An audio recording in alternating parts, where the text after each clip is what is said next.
Hi, welcome back to Slow Stitch Club. Today I want to show you how I use my stitching templates to create all sorts of amazing Sashiko patterns for visible mending. I designed these templates last year to help make the process of visible mending a little easier. There are 3 designs to choose from. They all have a ruler along the bottom and notches at the side and top centre as well. I made them from 2mm clear acrylic so that you can really see where you're marking out your design on your fabric. So to start with, here's the lines template.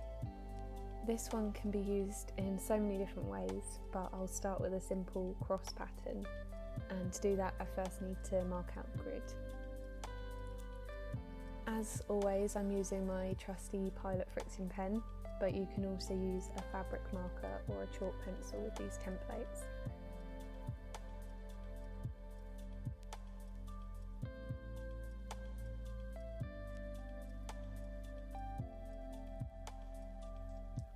The lines are spaced 1 centimetre apart, and then to create the grid, once I've drawn the lines one way, I can just rotate the fabric or the template and use the top centre notch to line up my previous lines.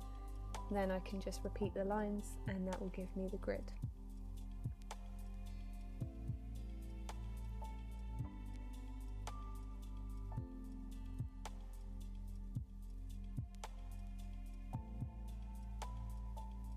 To make the cross pattern that I'm going to use the grid intersections like you can see there, and they're going to be the template for my cross design. So for my first line of stitches, I'm going to work like this. I've come up on a horizontal line in the middle of a square, and then I'm crossing over the vertical line to create my first stitch. And then I'll repeat that across the whole row, and then when I get to the end of that row, I'll pull the stitches through.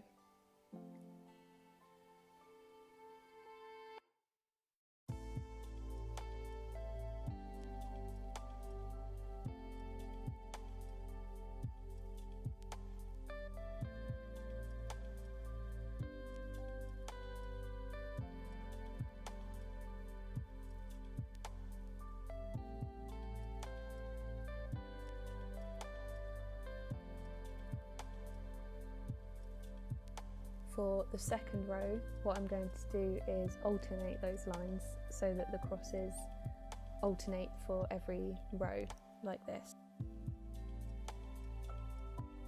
Then you just repeat that all the way up your grid, alternating every row as you work.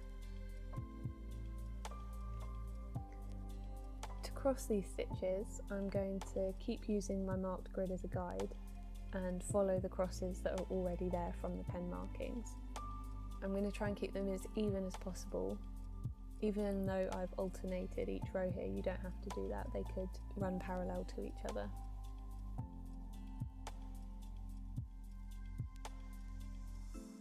So again, you can see I'm following the line that I've marked out and using those to make sure that the stitches are nice and even, and then bringing the needle back up to start my next row, like that.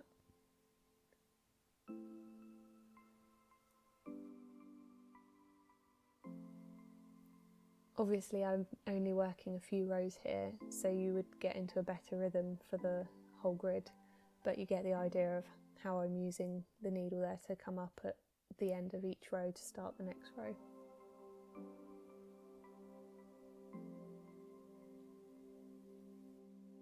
I'm also stretching my fabric every few rows as well to make sure that the tension is right and there's no pulling of the threads or the fabric. And that's what it will look like as you start to build it up.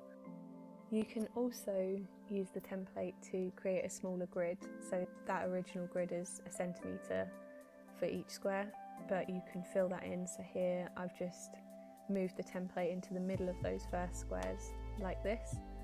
So this will then give you a 5mm grid for more detailed patterns or smaller work depending on the area that you're mending.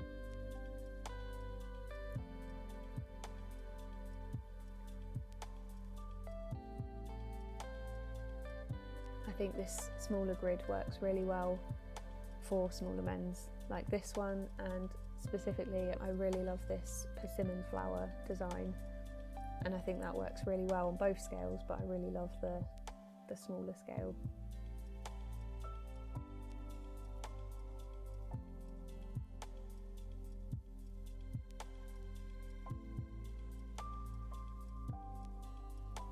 Next, I thought it would be cool to show you a more in-depth pattern. So this is the Asanoha pattern, or hemp leaf, and it's one of my favourite designs. It's so beautiful, but it can be a bit fiddly to mark out from scratch. I'm using the ruler on my template to mark out all of the measurements as well as the lines. I've put a link in the description of this video to a step-by-step guide on how to draw the pattern out, which will explain all the measurements that you need, and you can alter that depending on the size of the mend that you're working on.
That's the pattern all marked out, and it seems to be becoming a bit of a running joke on Instagram when I upload time lapses, because after all this is Slow Stitch Club and it's all about the slower pace, and I know time lapses seem to divide people, so I'm going to stop talking here and just let you enjoy some real-time stitching for this design.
A few things to notice with this pattern. You'll notice that at every intersection of all the lines, I never stitch right to the centre, so it creates this illusion of a small circle of space there.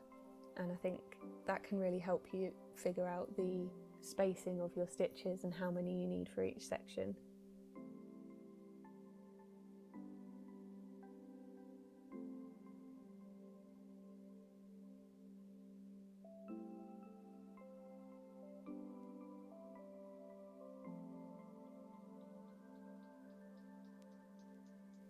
So that's the design all finished. I'm just going to use my iron here to remove the pen lines, and then it's finished.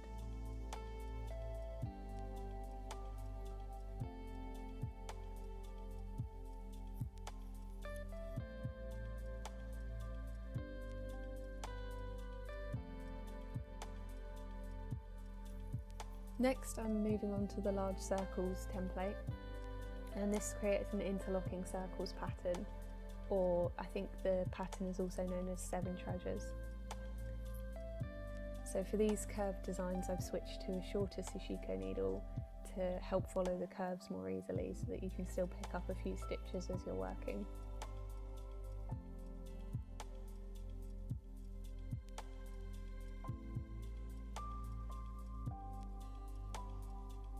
I actually find it really interesting for me to watch this footage back and see the rhythm that I get into as I'm stitching.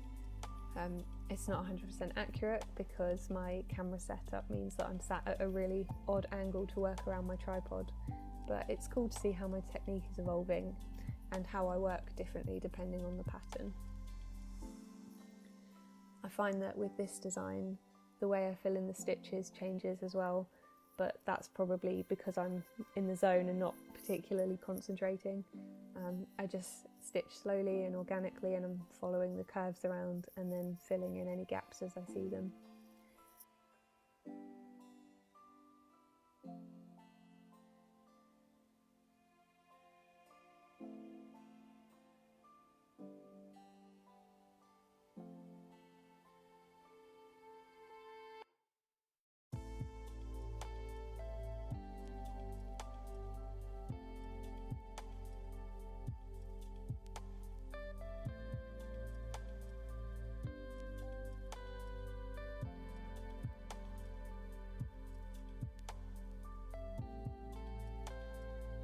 And again, I'm just stretching the fabric there to adjust the tension of the threads and make sure that nothing's pulling too tightly.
About halfway through stitching these circles, I realised that my stitches were a bit too big, so you can see I've either got 3 or 4 stitches for each curve, and I think they should have been a bit smaller. But as with everything I say with Slow Stitch Club, it's not about perfectionism, and it still looks great overall. It's just if I were to do it again, I'd know to try and make smaller stitches. Last up is the small circles template, but for this I'm not going to follow the interlocking circles. I'm going to create the blue sea waves pattern. which is just going to trace the top curves of the circles. You can obviously do this with the large circles template as well, but I love how delicate this pattern looks in the smaller size, and I think it's a really effective pattern for mending. You can also add variations to the design by adding stitches within those half circles, which looks great too.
And there's that one finished. And that's what it looks like from the back as well. So there you have it. That's just a few examples of how you can use my stitching templates.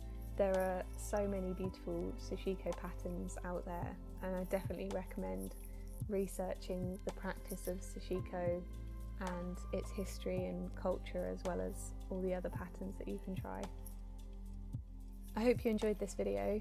If you've used my templates, I'd love to know how you've used them, and if you'd like to give them a try, then my Etsy shop is linked below. Thanks for watching.